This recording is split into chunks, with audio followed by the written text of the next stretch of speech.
ఏపీలో వైఎస్ఆర్సీపీ ప్రభుత్వం ప్రతిష్టాత్మకంగా చేపట్టిన సామాజిక సాధికార బస్ యాత్ర రెండో రోజు రాష్ట్రంలోని 3 ప్రాంతాల్లో జరగనుంది. ఉత్తరాంధ్రలోని గజపతి నగరం, రాయలసీమలోని తిరుపతి, కోస్తాలోని నరసాపురంలో యాత్ర కొనసాగనుంది. ఆయా నియోజకవర్గ ఎమ్మెల్యే లేదా సమన్వయకర్త ఆధ్వర్యంలో యాత్రలు కొనసాగనున్నాయి.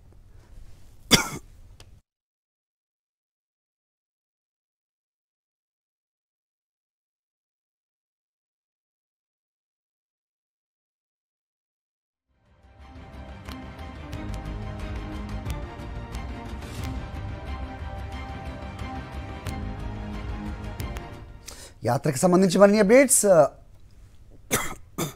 నరసాపురం నుంచి మా కరెస్పాండెంట్ పోతురాజు ఇస్తారు. పోతురాజు, చెప్పండి, ఈరోజు 3 ప్రాంతాల నుంచి కూడా బస్సు యాత్రలు కొనసాగనున్న అప్డేట్స్ ఉన్నాయి. ఏంటి మీ దగ్గర ఇన్పుట్? హరి, చూడవచ్చు, సాధికారత నినాదంగా కాకుండా పరిపాలనా విధానంగా సీఎం జగన్మోహన్ పాలన సాగిస్తున్నారు. అదే రీతిలో కూడా వైఎస్ఆర్సీపీ శ్రేణులతో పాటు పూర్తిగా రాష్ట్ర వ్యాప్తంగా కూడా ఉన్నటువంటి అన్ని నియోజకవర్గాలకు సంబంధించి కూడా బస్ యాత్ర కూడా శ్రీకారం చుట్టారు. ఈ రోజుకి సంబంధించి కూడా పశ్చిమ గోదావరి జిల్లాకు సంబంధించి నరసాపురం సంబంధించినటువంటి నియోజకవర్గంలో కూడా బస్ యాత్ర ప్రారంభం కాబోతుంది. చూసుకుంటే కనుక మొగల్తూరు మండలం నుంచి కూడా నరసాపురం పట్టణం వరకు కూడా ఈ యాత్ర కూడా సాగబోతుంది. చూస్తే కనుక 2 గంటల ప్రాంతంలో కూడా మంత్రులు, ప్రజాప్రతినిధులు కూడా మీడియాని అడ్రస్ చేసిన అనంతరం కూడా ఇక్కడ ఉన్నటువంటి సభ కూడా రాబోతున్నారు.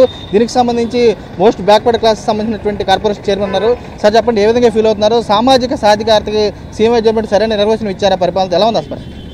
అంటే 4.5 సంవత్సరాల పరిపాలన అనంతరం మేము ప్రజల్లోకి సామాజిక సాధికారత యాత్రతోటి వెళ్ళటం అనేది చాలా ఆనందంగా ఉంది. ఎందుకంటే గత ప్రభుత్వాలతో పోల్చుకుంటే మేము ఇచ్చినటువంటి హామీల్ని 99 హామీల్ని అమలుపరిచినటువంటి పరిస్థితి.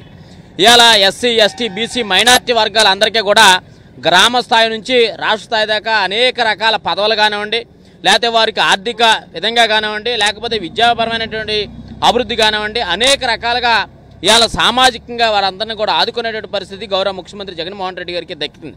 అందులో భాగంగా ఇవాళ మనం చూసినట్లయితే ఇవాళ అనేక ఎమ్మెల్సీల్లో కానివ్వండి, శాసనసభలో కానివ్వండి, శాసనమండలి చైర్మన్గా ఇవాళ కొయ్య మోసేన్ రాజు గారిని ఒక దళిత సామాజిక వర్గానికి చెందినటువంటి వ్యక్తిని నియమించడం అనేది చరిత్ర.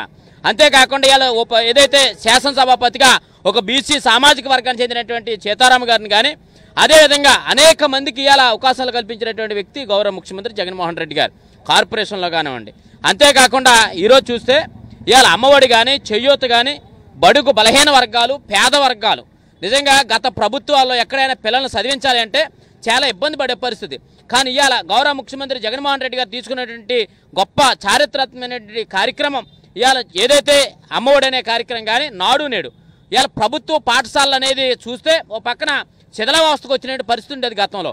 కానీ ఇవాళ గౌరవ ముఖ్యమంత్రి గారు ప్రజలందరూ కూడా చదువుకోవాలన్న ఉద్దేశంతో ఇవాళ ఏదైతే ప్రభుత్వ పాఠశాలల్ని కార్పొరేట్ పాఠశాలకు ధీటుగా నాడు నేడు అనే కార్యక్రమం తీసుకొచ్చి గొప్ప చరిత్ర తీసుకొచ్చినటువంటి పరిస్థితి. అంతేకాకుండా ఇవాళ ఇంగ్లీష్ విద్య కానీ, అంతేకాకుండా ఇవాళ ఎవరైతే ఎస్సీ, ఎస్టీ, బీసీ, మైనార్టీలో ఉన్నటువంటి మహిళలకే ఇవాళ చేయూత అనే పథకం, గతంలో ఎవరికైనా ఒక పథకం అందాలి అంటే కనుక జన్మభూమి కమిటీ వారు చుడుదరుగా తిరిగి తిరిగి తిరిగి తిరిగి కాళ్ళు అరిగిపోయే పరిస్థితి కనిపించేది. ఒక రేషన్ కార్డు అవ్వాలన్నా, ఆధార్ కార్డు అవ్వాలన్నా, క్యాస్ట్ సర్టిఫికేట్ అవ్వాలన్నా. కానీ ఇవాళ జగన్మోహన్ రెడ్డి గారి ప్రభుత్వంలో ఏ ఒక్క వ్యక్తికైనా అర్హత ఉంటే ప్రతి ఒక్క వ్యక్తికి కూడా ఇవాళ ఆ తలుపు తట్టి ఆ సంక్షేమ పథకాలు ఇచ్చే చరిత్ర జగన్మోహన్ రెడ్డి గారికి దక్కింది. కాబట్టి మేము చాలా ఆనందపడతా ఉన్నాం.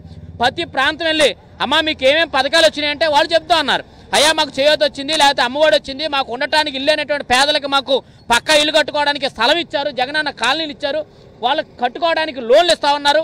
ఇవాళ గతంలో చూస్తే డ్వాక్రా మహిళలకి డబ్బులు ఇవ్వడానికి ఇబ్బంది పడేవారు. ఇవాళ కేకేసి బ్యాంకుల వారే మమ్మల్ని డబ్బులు తీసుకోమని అడుగుతా ఉన్నారు. అందుకని మేము ఇవాళ ఆనందపడతా ఉన్నామని ఇవాళ ఎస్సీ, ఎస్టీ, బీసీ, మైనార్టీలతో పాటుగా కాపు మహిళలు కూడా ఇలా ఆనందపడతా ఉన్నారు. ఈ యాత్ర అనేది మా పార్టీయే కాదు, యావత్ ఆంధ్రప్రదేశ్ ప్రజానికను కూడా ఒక మనోధైర్యాన్ని కల్పించే యాత్ర సామాజిక బస్సు యాత్ర. ఈ రోజున బీసీ సాధికారత ఏర్పడిన తర్వాత